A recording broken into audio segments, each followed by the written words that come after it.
Chapter 2 of contracts, voidable contracts and void agreements. Chapter 2 contracts की बात करता है, जो कि वॉइडेबल कॉन्ट्रैक्ट्स और वॉइड एग्रीमेंट्स इन सब की बात करता है। तो सबसे पहले सेक्शन 10 बताता है कि कौन से एग्रीमेंट्स कॉन्ट्रैक्ट होंगे।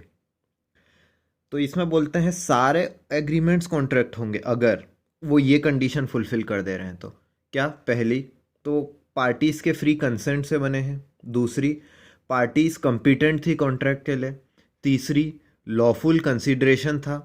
चौथा, लॉफुल ऑब्जेक्ट था। और पांचवा, वो hereby expressly void declare नहीं किए गए, मतलब कॉन्ट्रैक्ट एक्ट ने उन्हें वॉइड एक्सप्रेसली नहीं डिक्लेयर किया गया। ये पॉइंट याद होने चाहिए। फ्री कंसेंट, पार्टीज कॉम्पिटेंट होनी चाहिए,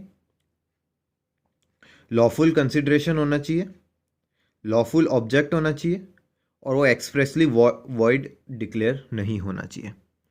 nothing here in content shall affect any law in force in India and not hereby expressly repealed, by which any contract is required to be made in writing or in presence of witness, or any law relating to registration of document। ठीक है, तो ये पांचों के अलावा और भी condition हो सकती हैं जो किसी लॉ के चलते हो और वो लॉ एक्सप्रेसली रिपील ना किया गया हो। ठीक है, जो जो लॉ इंडिया में फोर्स में हो, और वो लॉ क्या और कंडीशंस डाल सकता है, जैसे कि कॉन्ट्रैक्ट राइटिंग में हो, विटनेसेस के प्रेजेंस में हो, या कोई भी लॉ डॉक्यूमेंट के रजिस्टर कराने से रिलेटेड, इस टाइप का। अब section 11, who are competent to witness, who are competent to contract, sorry, कि कौन कॉम्पिटेंट होते हैं कॉन्ट्रैक्ट के। Every person is competent to contract who is of the age of majority according to law to which he is subject. जिस भी law का वो subject है, उस लॉ के अनुसार वो एज ऑफ मेजोरिटी का होगा। इंडियन मेजोरिटी एक्ट के अनुसार 18 में वो मेजोरिटी की एज का होगा, लेकिन अगर कोई गार्जियन अपॉइंटेड होता है किसी केसेस में तो 21 साल तक हो सकता है। और and who is of sound mind, जो कि साउंड माइंड भी नहीं है, and is not disqualified from contracting by any law to which he is subject, और वो किसी लॉ के सब्जेक्ट होते हुए वो कॉन्ट्रैक्ट करने से डिस्क्वालिफाइड भी नहीं है। तो ये सब सेक्शन 11 के अंदर कंपिटेंट होते हैं कॉन्ट्रैक्ट करने के लिए। सेक्शन 12 है what is sound mind for the purposes of contracting. Contract करने के पर्पसेस के लिए साउंड माइंड क्या होता है। ठीक है, a person is said to be of sound mind for the purposes of making a contract if at the time when he makes it he is capable of understanding it and of forming a rational judgement as to its effect upon its interest. ठीक है, contract बनाने के लिए sound mind क्या होता है कि जब वो कॉन्ट्रैक्ट कर रहा था तब वो केपेबल था उसे अंडरस्टैंड करने का। पहली बात तो कॉन्ट्रैक्ट समझने के लिए वो केपेबल था। दूसरा, वो उसको अंडरस्टैंड करके एक रैशनल जजमेंट भी बना सकता था कि उसका क्या इफेक्ट होगा उसके इंटरेस्ट पे, उसके हितों पर उसका क्या इंटरेस्ट होगा। तो वो केपेबल था अंडरस्टैंड करने के लिए, और उसके बाद वो एक रैशनल जजमेंट ले सकता था उसके इंटरेस्ट पे उसका क्या इफेक्ट होगा कॉन्ट्रैक्ट बनाते टाइम अगर, तो वो साउंड माइंड का होगा। एक पर्सन जो यूजुअली अनसाउंड माइंड का है लेकिन ओकेजनली साउंड माइंड का होता है, मतलब इन जनरल पगलाया रहता है पर कभी कभार ठीक हो जाता है, वो कॉन्ट्रैक्ट कर सकता है जब वो साउंड माइंड का हो। एक पर्सन जो यूजुअली साउंड माइंड का है लेकिन ओकेजनली अनसाउंड माइंड का हो जाता है, वो कॉन्ट्रैक्ट नहीं कर सकता जब वो अनसाउंड माइंड का हो। Illustration, a patient in a lunatic asylum who is at intervals of sound mind may contract during those intervals। तो ल्यूनेटिक असाइलम में एक पेशेंट है, वो उसके अभी ऐसे इंटरवल चल रहे हैं जब उसका दिमाग सही है, साउंड माइंड का है, तो उन इंटरवल्स के दौरान में वो कॉन्ट्रैक्ट कर सकता है। फिर 12 का बी है एक सेन मैन जो कि डेलीरियस है, फीवर से, या फिर जो ड्रंक है और वो कि वो समझ नहीं सकता टर्म्स ऑफ कॉन्ट्रैक्ट या फॉर्म नहीं कर सकता रेशनल जजमेंट उसके इफेक्ट का उसके इंटरेस्ट पे, वो कॉन्ट्रैक्ट नहीं कर सकता जब वो डेलीरियम या ड्रंकननेस लास्ट करती है। ठीक है, जब तक वो डेलीरियम में है, मतलब वो पागलपने के दौरे में है या नशे में, ड्रंकननेस में है, तब तक वो कॉन्ट्रैक्ट नहीं कर सकता, क्योंकि इसके चलते वो कॉन्ट्रैक्ट के टर्म्स नहीं समझ पा रहा, वो रैशनल जजमेंट नहीं बना पा रहा कि उसके इफेक्ट पे क्या क्या इफेक्ट होगा उसके इंटरेस्ट पे, तो तब वो कॉन्ट्रैक्ट नहीं कर सकता। 13 में, सेक्शन 13, अब ये भी याद रखने की बहुत ज़रूरी चीज़ है, सेक्शन 13 में कॉन्ट्रैक्ट डिफाइंड है। कहाँ पे डिफाइंड है? 13 में कंसेंट डिफाइंड है। आईपीसी में कंसेंट कहाँ डिफाइंड है? आईपीसी में कंसेंट सेक्शन याद नहीं है, देखें जरूर देखेंगे अभी। सेक्शन 13 है consent defined, two or more persons are said to consent when they agree upon same thing in same sense. जब वो दो या उससे अधिक लोग को बोलते हैं कि ये कंसेंट ले रहे हैं, जब वो एग्री करते हैं एक ही चीज पर एक ही सेंस पे, ठीक है, सेम सेंस में वो बात कर रहे हैं। तो ऐसा नहीं हो कि कोई बोले अरे तू मेरे से घोड़ा लेगा, तो एक समझ रहा है कि वो काला वाला घोड़ा बेच रहा है उसका, दूसरा समझ रहा है कि वो जो बेचना चाह रहा है वो सफ़ेद घोड़ा बेचना चाह रहा है, तो सेम थिंग सेम सेंस पे एग्री नहीं करे ना। फ्री कंसेंट 14 में फ्री कंसेंट डिफाइन की गई है। कंसेंट फ्री तब होती है जब वो इन तरीकों से न की गई हो। पहला, कोअर्जन जैसा कि सेक्शन 15 में डिफाइंड है। दूसरा, अनड्यू इन्फ्लुएंस जैसा कि 16 में डिफाइंड है। तीसरा, फ्रॉड जैसा कि 17 में डिफाइंड है। चौथा, मिसरिप्रेजेंटेशन जैसे कि 18 में डिफाइंड है। 15वां, मिस्टेक, जो कि 20, 21 और 22 के प्रोविजंस का सब्जेक्ट है। तो फ्री कंसेंट क्या होती है? वो कंसेंट जो इन 5 चीज़ों से फ्री होती है, जो जिसमें जो coercion, undue influence, fraud, misrepresentation और मिस्टेक।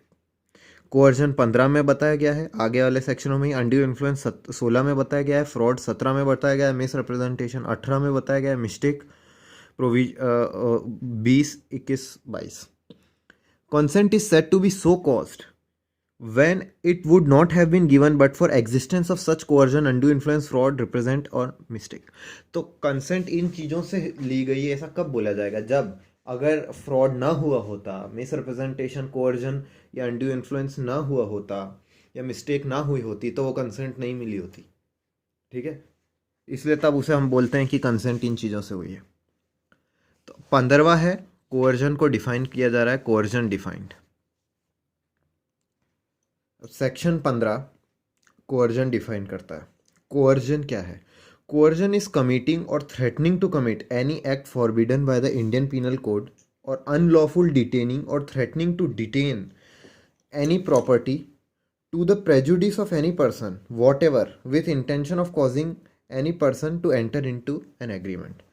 तो सेक्शन 15 जो है वो कोर्जन को ऐसे डिफाइन कर रहा है कि कोर्जन में या तो कमिट किया जा रहा है या थ्रेटन किया जा रहा है कि ऐसा कमिट कर दिया जाएगा कोई भी एक्ट जो आईपीसी द्वारा फॉरबिडन है, या फिर अनलॉफुल डिटेन कर रहे हैं या थ्रेटनिंग टू डिटेन कर रहे हैं कोई भी प्रॉपर्टी किसी भी पर्सन के प्रेजुडिस में। और ये किस इंटेंशन से किया जा रहा है कि इस तरीके से उसे कोर्स करके एक एग्रीमेंट करा दिया जाए। ये है सेक्शन 15 जो कोर्जन डिफाइन करता है। इसका एक्सप्लेनेशन देख लेते हैं। It is immaterial whether Indian Penal Code 45 of 1860 is or is not in force in place where coercion is employed. हाँ, ये तो कॉमन सी बात है। आपको ऐसी जंगली सी जगह है जहाँ पर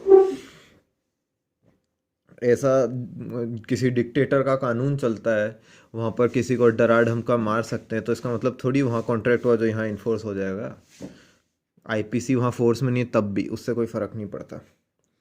illustration, A on board an English ship in on the high seas causes B to enter into an agreement by an act amounting to criminal intimidation under Indian Penal Code 45 of 1860. A afterwards sues B for breach of contract at Calcutta. A जो है English ship पे high seize पे cause करता है कि वो B को enter करने के लिए कॉज करता है एक एग्रीमेंट में ऐसे एक्ट द्वारा जो क्रिमिनल इंटिमिडेशन अमाउंट करता है आईपीसी के अंदर। Illustration, A on board on an English ship, A on board an English ship on the high seas causes B to enter into an agreement by an act amounting to criminal intimidation under Indian Penal Code 45 of 1860. A afterwards sues B for breach of contract at Calcutta. A has employed coercion, although his act was not an offence by law of England, and although 506 of Indian Penal Code 45 of 1860 was not in force at the time when or the place where act was done। तो illustration में बस यही बताया गया है, जो 15 section है उसको एक्सप्लेन किया गया है। उसमें बोला गया है कि ए जो एक इंग्लिश शिप पे है हाई सीज में, अब वहाँ पर आईपीसी तो लागू होती नहीं है, ठीक है, वो तो ब्रिटिश लॉ के अनुसार चलता है। वो बी को एंटर करवा लेता है एक एग्रीमेंट में, कैसे? उसको क्रिमिनल इंटिमिडेशन करके। अब क्रिमिनल इंटिमिडेशन जो है वो तो आईपीसी में ऑफेंस है। और फिर वो बी को सू करता है कैलकाटा में ब्रीच ऑफ कॉन्ट्रैक्ट के लिए। अब ये एग्रीमेंट तो वॉइड है, ये कॉन्ट्रैक्ट नहीं है, क्योंकि उसने कोअर्जन यूज़ करा है, ठीक है। भले ही वहाँ पर आईपीसी जिधर उसने कोअर्जन यूज़ करा है, आईपीसी का क्रिमिनल इंटिमिडेशन वहाँ ऑफेंस ना हो, उससे कोई फ़र्क नहीं पड़ता है। सेक्शन 16 है undue influence. A contract is said to be induced by undue influence where the relations subsisting between parties are such that one of the parties is in position to dominate the will of other and uses that position to obtain an unfair advantage over the other. Section 16 undue influence को define करते हुए ये बोला गया है कि contract को हम कहते हैं कि वो अनड्यू इन्फ्लुएंस से इंड्यूस हुआ है जब रिलेशन जो पार्टीज के बीच में सबसिस्ट कर रही है वो ऐसी हैं कि इनमें से कोई एक पार्टी पोजीशन में है कि वो डोमिनेट कर सकती है दूसरे की विल, और वो उस पोजीशन को यूज़ करती है कि एक अनफेयर एडवांटेज दूसरे के ऊपर ऑब्टेन करने के लिए, ठीक है। मान लो सुपीरियर ऑफिसर हो सकता है, बॉस हो सकता है जिसके हाथ में उसकी नौकरी हो, ठीक है, तो डोमिनेंट पोजीशन में है, ठीक है। जैसी पार्टीज के बीच में रिलेशन है उसमें से उस हिसाब से एक डोमिनेंट पोजीशन में है, और उस डोमिनेंट पोजीशन के चलते वो दूसरे की विल को इन्फ्लुएंस कर सकता है, और वो उस पोजीशन का यूज़ करता है दूसरे पे अनफेयर एडवांटेज लेने के लिए। अब सेक्शन 16 अनड्यू इन्फ्लुएंस जो हमने डिफाइन करा है इसका subsection 2, in particular and without prejudice to the generality of the foregoing principle, a person is deemed to be in a position to dominate the will of another, ठीक है। इन particular और बिना prejudice करते हुए generality ऊपर के principal को एक पर्सन को माना जाएगा कि वो पोजीशन में है, डीम किया जाएगा कि वो पोजीशन में है दूसरे की विल को डोमिनेट करने के लिए। कौन से? ये दो केस में। अच्छा, इसमें एविडेंस का भी एक सेक्शन है 111 जिसमें आप बताते हैं कि एक्टिव कॉन्फिडेंस वाला, वो बाद में देखेंगे। 2 का A, where he holds a real or apparent authority over the other or where he stands in a fiduciary relation to other. तो 2 का एक बोलता है उसके पास एक रियल या अपेरेंट अथॉरिटी है दूसरे के ऊपर, या फिर वो फिड्यूशरी रिलेशन में है दूसरे के साथ, ठीक है। 2 का बी है, where he makes a contract with a person whose mental capacity is temporarily or permanently affected by reason of age, illness, mental or bodily strength distress. या तो एज के चलते या कोई बहुत बीमारी से वो बहुत डिस्ट्रेस में है, कमज़ोर में है, मेंटल बॉडीली डिस्ट्रेस में है, तो ऐसे या तो टेम्परली भी हो सकता है, परमानेंटली भी हो सकता है। तो ऐसे पर्सन के साथ उसने कॉन्ट्रैक्ट किया है, मान लो बहुत बूढ़ी दादी के साथ उसने कॉन्ट्रैक्ट करके अनड्यू इन्फ्लुएंस करके, जो मेंटल डिस्ट्रेस में है या फिर इन्फर्मिटी के चलते उन्हें ज़्यादा समझ नहीं आता है, उनकी सारी जायदाद ले ली, तो ये उसने अनड्यू इन्फ्लुएंस करा उनके पोते ने एक तरीके से। सेक्शन 16 अनड्यू इन्फ्लुएंस डिफाइंड का सबसेक्शन 3 है, where a person who is in a position to dominate the will of another enters into a contract with him, ठीक है।